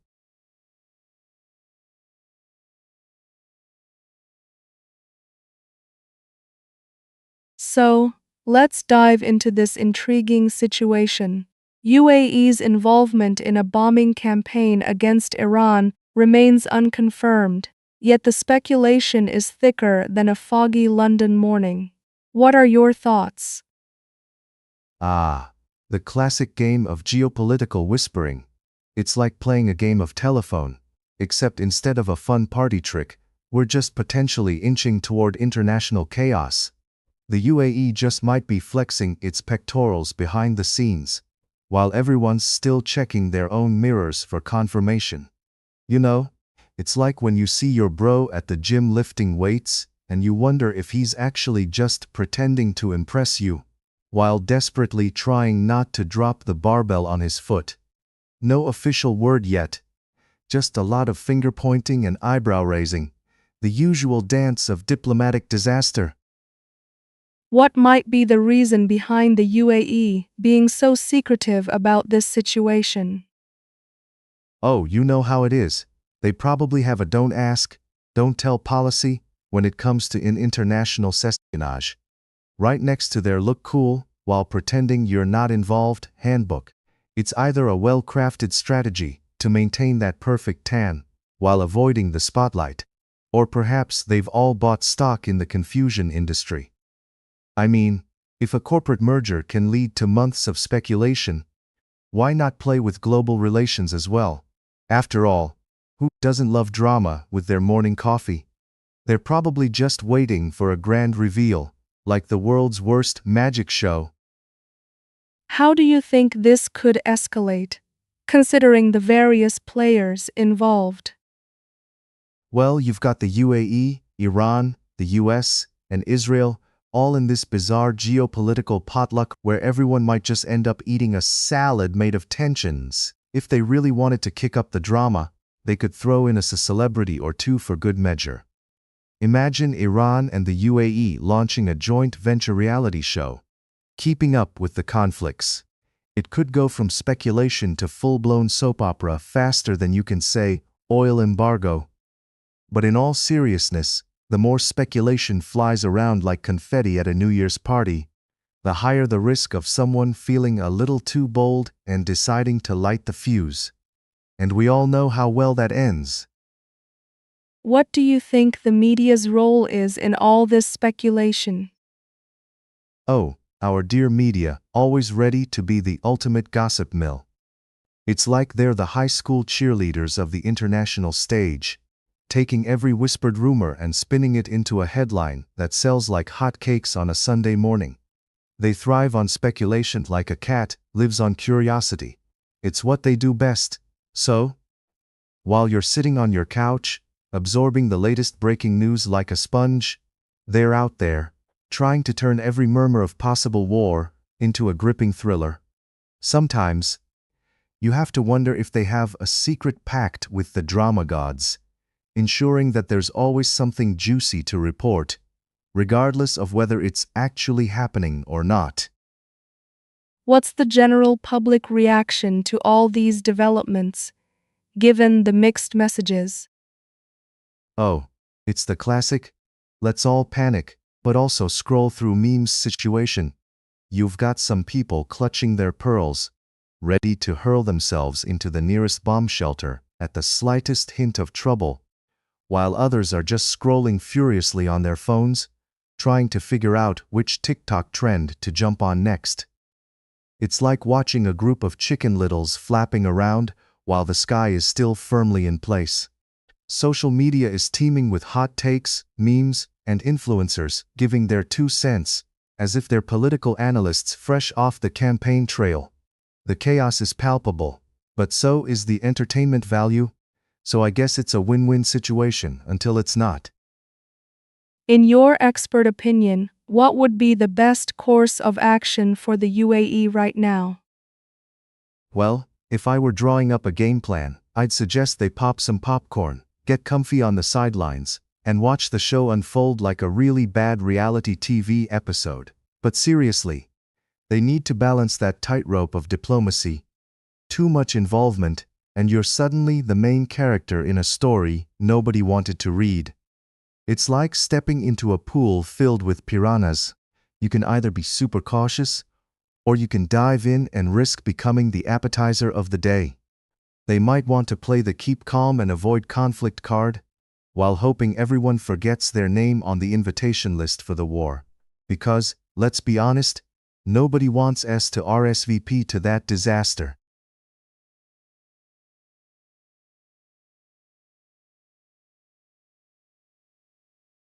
So, Russia has introduced a smart mine-clearing robot that can navigate the battlefield more safely. What's the big deal about that? Oh, just the delightful idea of sending a robot into a minefield instead of a soldier. It's like sending your Roomba into your Messi's living room and hoping for the best, but with live explosives instead of crumbs. I mean, who doesn't want a machine to do all the dirty work while they sit back and sip on a nice cup of vodka, right? It's revolutionary, or should I say, a real blast. How does the robot actually work in these dangerous situations? Well, it's equipped with these special mine rollers that supposedly set off the landmines. It's like a very unfriendly game of hot potato, except instead of a potato, it's a highly explosive device, and instead of friends, you've got a robot taking one for the team. Honestly, this is what happens when you let engineers watch too many action movies and think, why can't we just tech our way out of the dirty business? What are some of the technical specifications that make this robot effective? Ah, yes, the specs. Because nothing says let's clear a battlefield like a lightweight robot that can tiptoe around landmines like a ballerina. Apparently, they designed it to be light enough to trigger anti-tank mines, but heavy enough to not float away in a gentle breeze. It's the Goldilocks of mine clearing, just right, because who doesn't want their machinery to be a delicate balance when wading through explosive death traps? Why is this robot necessary in the ongoing military operations? Well, let's face it, Sending in human soldiers to clear mines is about as smart as bringing a spoon to a knife fight. With this robot, they can clear paths for troops without having to roll the dice on someone losing a leg or a life. It's like sending in the advance party to check if there are any hidden burritos in your burrito bowl. Except these burritos explode, and they're buried underground. It's a brave new world out there. Do you think this technology will change the landscape of warfare? Oh, absolutely. It's going to redefine the battlefield to look more like a tech showcase at a sci-fi convention. Soon they'll have drones delivering lattice to soldiers while the robots clear the way. Just imagine, in a decade, we could be ordering combat bots on Amazon. Hey Alexa, order me a smart mine-clearing robot with extra explosives. It's like we're edging closer to a future where wars are fought with tech instead of human lives. And I can't decide if that's more comforting or just weird.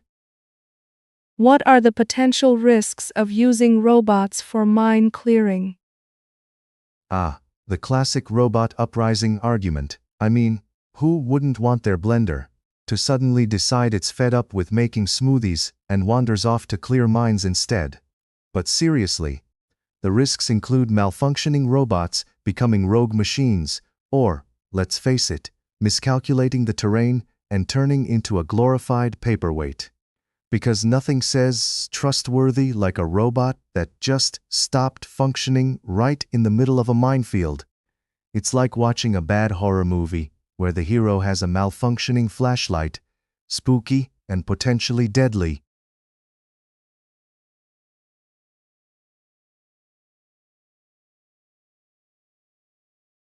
So, Ukraine just successfully struck a Russian oil facility, causing an estimated $200 million in damage. What's the story behind this daring operation?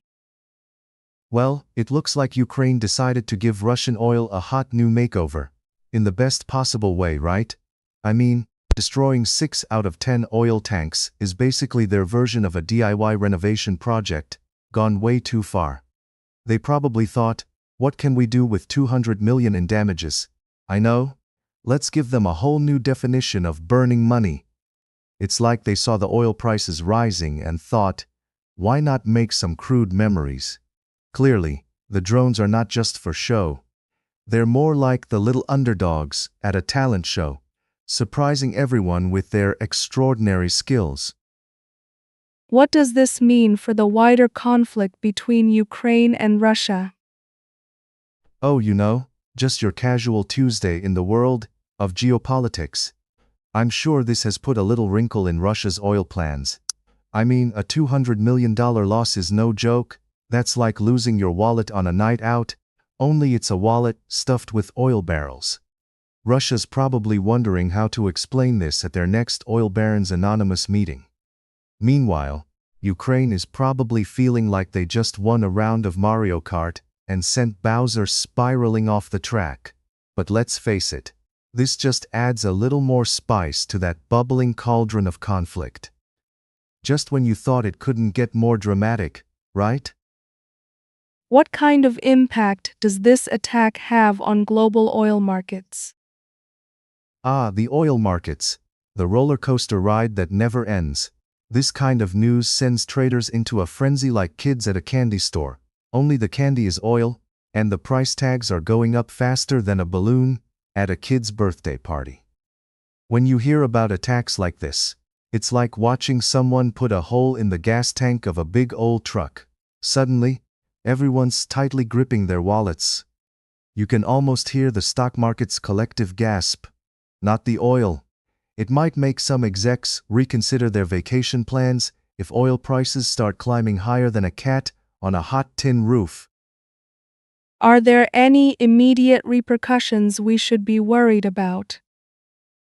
Oh, absolutely.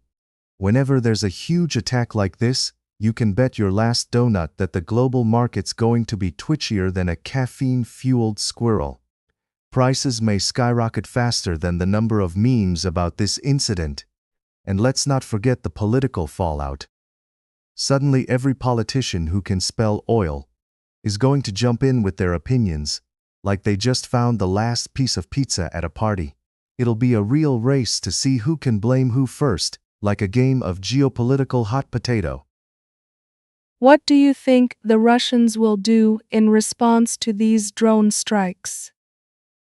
Well, if history has taught us anything, it's that when you poke the bear, you better be prepared for some growls.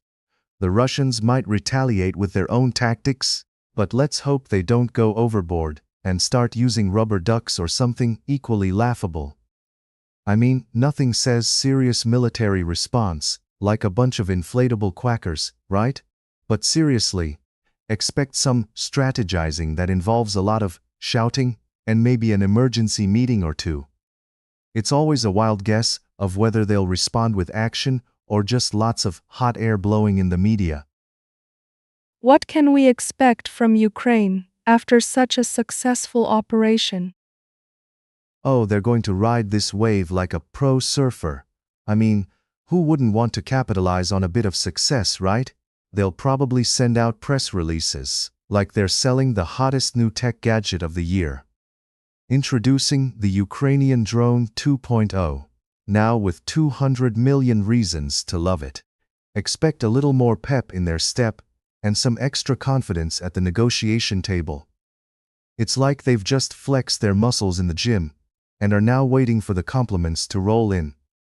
Hopefully, they also remember that while this victory feels great, the war's still got a few more rounds left.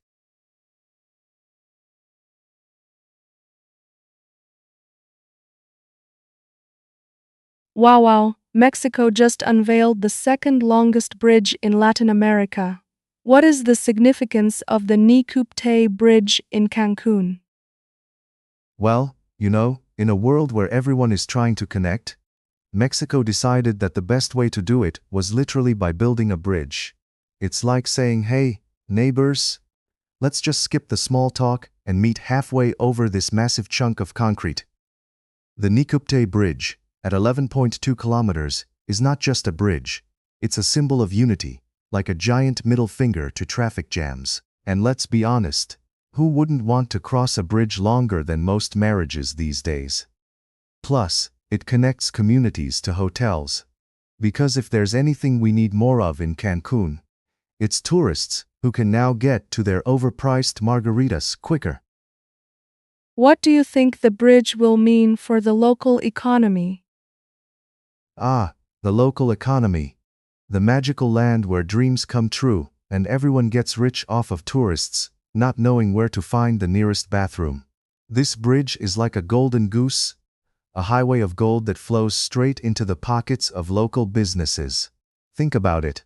More tourists zipping back and forth means more taco stands and souvenir shops springing up than you can shake a piñata at.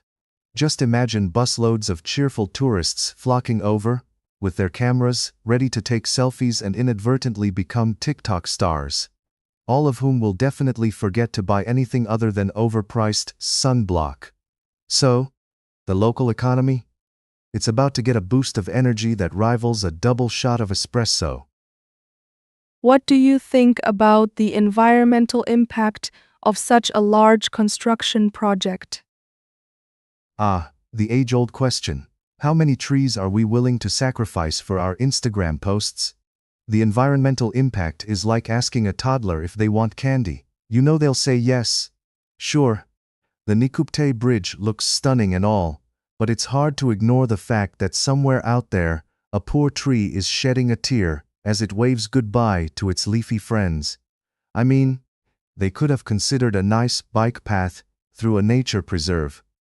But who has time for that when there are selfies to take? It's a bit of a balancing act, really.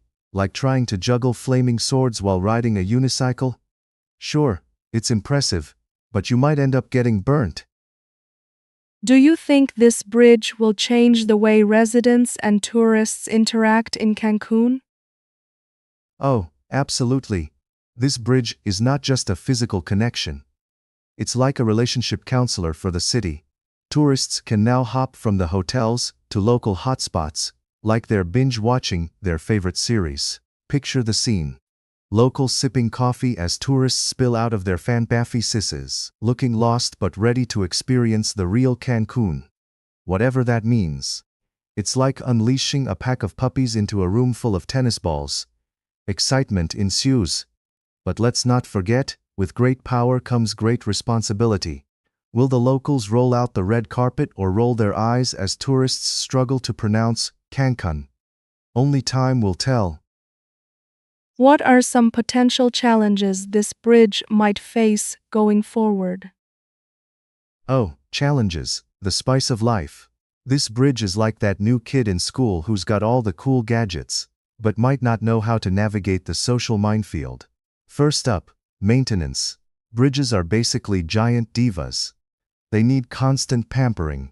Think of it as a relationship where you have to constantly compliment someone about their amazing structural integrity. Then there's traffic, the bane of every bridge's existence. Will it end up being just one long, beautiful bottleneck? And this is Mexico. You know, the challenge of keeping it open during the rainy season is like trying to keep a cake fresh at a child's birthday party. So many potential cake spills ahead. Any final thoughts on Mexico's new bridge? Final thoughts? Oh boy, this is just the beginning. This bridge is like the opening act at a concert. You know the main event is coming, and it's going to be epic. It shows that Mexico is willing to invest in infrastructure, which is fantastic. But they better have the coffee brewing for those late-night construction crews.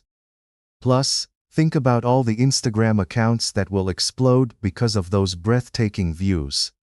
Just remember, more bridges mean more tourists, and more tourists mean more chances to overhear someone ask where the nearest Starbucks is. So, grab your cameras, folks. It's time to cross into a beautiful world where selfies and scenic views collide.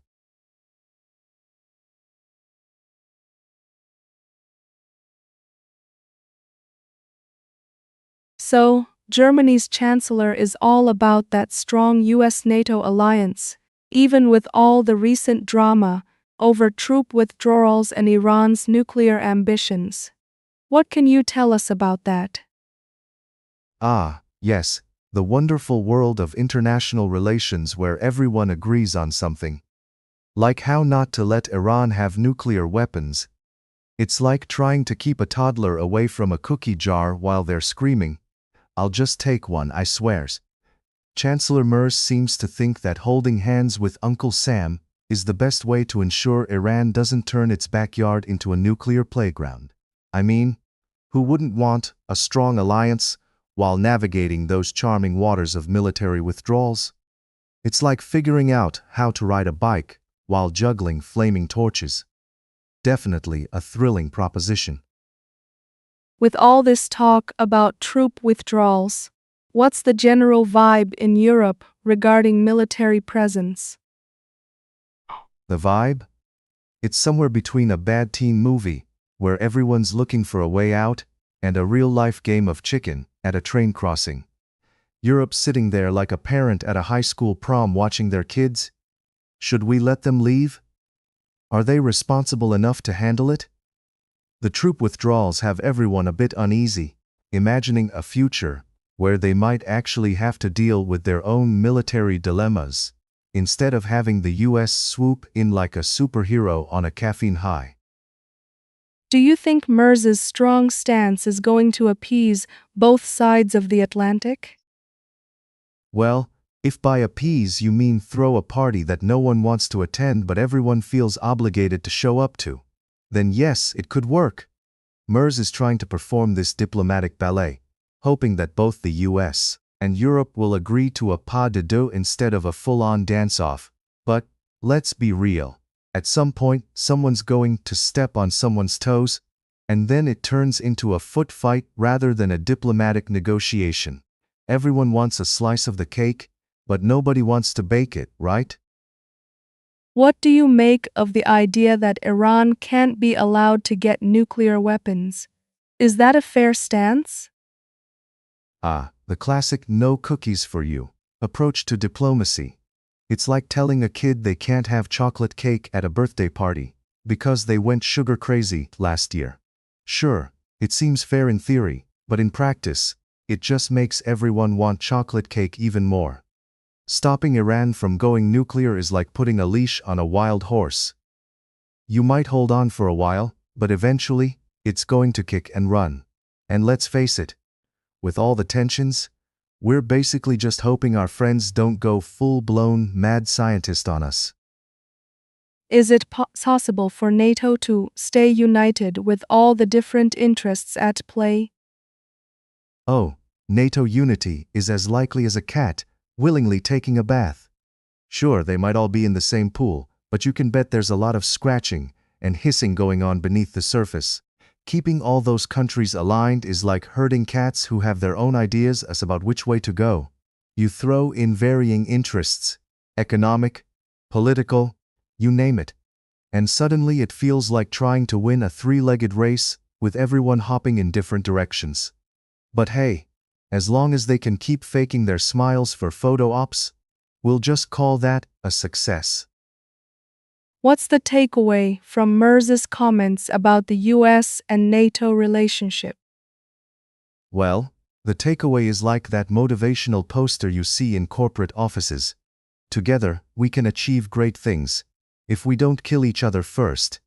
Merz is trying to paint a picture of unity, but in reality, it's more like two roommates living together who can barely tolerate each other. They might be partners, but we know they're just one loud argument away from a dramatic breakup over who used the last of the milk. So, while they might hold hands and smile for the cameras, let's not forget that behind the scenes, it's a bit more of a soap opera.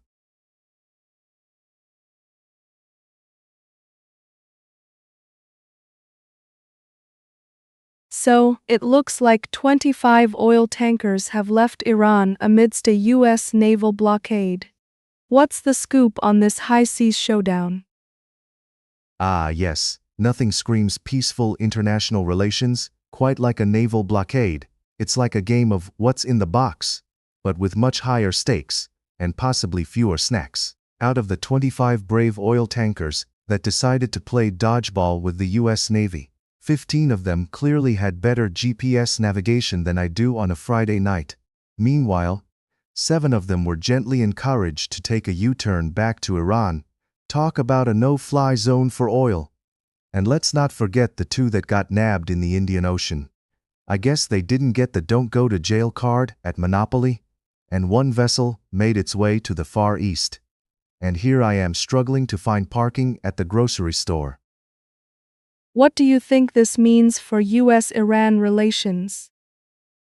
Well, if this were a schoolyard brawl, I'd say the US and Iran are currently doing that awkward dance of trying to look tough without actually throwing punches. It's like a who can glare at each other the longest contest. Clearly, the US is flexing its naval muscles, and Iran is waving its oil like a flag saying, "Can we negotiate, please?" It's like watching 2 neighbors argue over a fence. Nobody really wins, but we all get popcorn. The relationship map is like a game of connect the dots, but every time you think you've found a point, it morphs into a Picasso painting. So, in short, stalemate with a side of oil. How do you think this will impact global oil prices? Ah, the classic oil price roller coaster. If you thought your local theme park was thrilling, just watch oil prices react to a good old-fashioned naval blockade. I mean, you could practically hear the markets collectively gasping as they sift through the news like they're picking out chocolates in a box, hoping for the caramel-filled one and not another one of those suspicious coconut ones. If these tankers face any sort of trouble, expect prices to skyrocket faster than a teenager running to catch the bus. It's like watching inflation wear a party hat, fun for the party planners, not so much for the guests. What are the broader implications of this naval blockade? Well, aside from proving that the US Navy has mastered the art of playing chicken, this blockade sends ripples across the global pond. Like tossing a rock and hoping a fish doesn't show up for dinner. It signals to other nations that the US isn't just any old oil baron. It's the oil baron who shows to the party with a bouncer. Countries with interests in Iran might start reconsidering their dinner invitations, fearing they'll just end up getting caught in the crossfire. It's like when your friend invites you over for a game night, but you know their cat hates dogs and you've got a fluffy one at home. No, thank you. What kind of strategies do you think Iran might employ in light of this blockade? Oh, Iran is probably brainstorming strategies like it's planning a surprise party, but everyone forgot to bring cake. They might go the stealth route, deploying their tankers under the cover of night, real James Bond material, hoping the US won't notice the dance of the oil trucks on the high seas. Maybe they'll start using decoys or pretend to be on a fishing expedition. Nothing to see here, just your average oil-free tuna catch. Or they could go for diplomacy, which is basically like trying to negotiate with a cat that just knocked over your houseplant. Good luck with that. In the end, it's all about how well they can navigate these waters without ending up as part of an international incident. What can we expect in the upcoming weeks regarding this situation? Oh boy, grab your popcorn. It's about to get even more interesting. Expect a reality TV-level drama unfolding on the high seas. I mean, who doesn't love a good plot twist? We might see more tankers trying to break through like a contestant on Survivor, trying to find an idol. Meanwhile, the US will likely double down on their naval presence like it's a game of Risk. They can't lose control of the board, after all. And let's not forget the politicking. Expect statements coming out like they're fresh from a press conference, full of bravado and bravado on top. So, in short, buckle up, because this is going to be one nautical adventure you won't want to miss.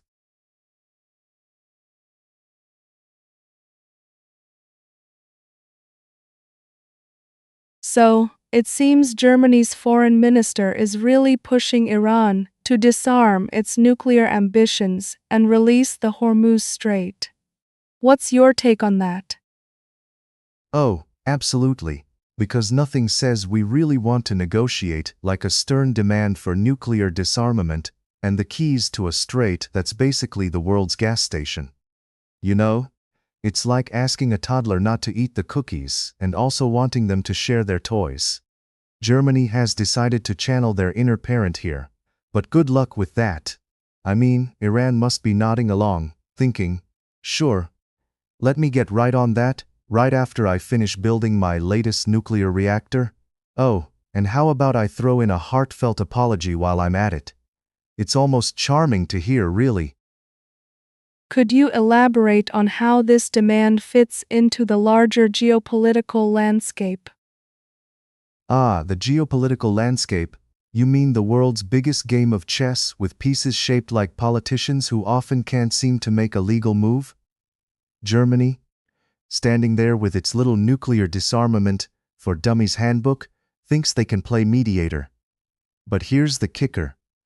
Iran's probably there in the corner, playing Who Wants to Be a Millionaire, while Germany's still trying to figure out what the right question to ask is. And don't even get me started on the Hormuz Strait. It's like asking a kid in a candy store to stop eating the candy. Good luck with that when they can just dip into their unlimited sugar supply. Talk about a complex web of requests. What are the chances Iran actually complies with these demands? Let me pull out my crystal ball and see. Ah yes, it's blurry, like Iran's intentions. Honestly, compliance from Iran is about as likely as finding a unicorn at a gas station. They might nod their heads in agreement, but as we all know, promises made in the Middle East tend to be as solid as a slice of Swiss cheese. Lots of holes and not much substance. I mean, it's cute that Germany thinks they can waltz in and change things overnight. But it's like trying to teach a cat to fetch. Sure, you can try, but the cat's probably just going to sit there, occasionally knocking things off a shelf in protest. What can we expect from the US in response to Germany's strong stance? Oh, the US, our old friend and the world's self-appointed sheriff. I can already picture them in front of their computer, gearing up for a Twitter storm that will probably be more entertaining than an action movie. You know the drill? Oh, look at Germany being all diplomatic and stuff while we sit here with our big stick and a megaphone. The US might jump in with a few sanctions or a sternly worded letter, because who doesn't love the soft touch of diplomacy that comes with a side of economic pressure? It'll be like watching two parents arguing over whose turn it is to pick the kids up from soccer practice. Though in this case, no one actually wins. Is there a possibility that this situation could escalate into something more serious? Oh, absolutely. Because why settle for a quiet evening when you can have a full-blown international incident, right? It's like choosing between a calm Netflix binge or an all-out action flick. You throw more demands into the mix, and it's like adding extra hot sauce to a meal that was already too spicy. You're just asking for a meltdown. You know, one moment everyone's casually negotiating, and the next moment, we're all Googling how to survive an international crisis 101. It's so thrilling it should come with popcorn. And just when you think things might simmer down, you get a surprise plot twist, just like a cheap soap opera. Finally, what do you think the average citizen should take away from all this news? Oh, the average citizen? You mean the folks who are just trying to get through their 9 to 5 while wondering if they'll ever see affordable gas prices again? They should probably grab a giant bag of popcorn, sit back, and watch the show unfold, because let's be honest, we're all just characters in the geopolitical circus. In all seriousness, understanding that these big-name leaders are often just trying to negotiate their way through a minefield, while we're out here trying to figure out if we should buy organic or regular avocados. That's the real takeaway. So while they're crafting demands and sending stern messages, we should just keep our heads down, keep paying our bills, and remember, if it gets too heated, I hear a good streaming service is always a reliable escape.